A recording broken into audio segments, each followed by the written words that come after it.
সম্মানিত দর্শক এবং শ্রোতাবৃন্দ, আমি ডক্টর আবুল কাশেম মোহাম্মদ মাহবুবুল্লাহ যশোরী বাংলাদেশি সেবা পার্টির পক্ষ থেকে আপনাদের সকলকে জানাই আসসালামু আলাইকুম রহমতুল্লাহ।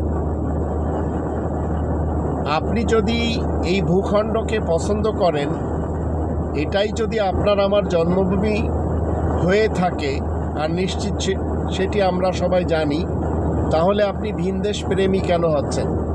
আপনি কেন ফ্যাসিবাদের বিরুদ্ধে এবং ভারতের দালাল মিডিয়ার বিরুদ্ধে কথা বলতে পারছেন না কেন? আর যারা আমাদের মধ্য থেকে ভিন দেশের দালালি করছে, তাতে যত সাংবাদিক এবং মিডিয়া আমরা দেখতে পাচ্ছি, মনে রাখবেন এরা দেশদ্রোহী। এদের থেকে আলাদা হয়ে থাকতে হবে। এদের কোনো কিছু শোনা যাবে না, কোনো কিছু পড়া যাবে না, ক্রয় করা যাবে না।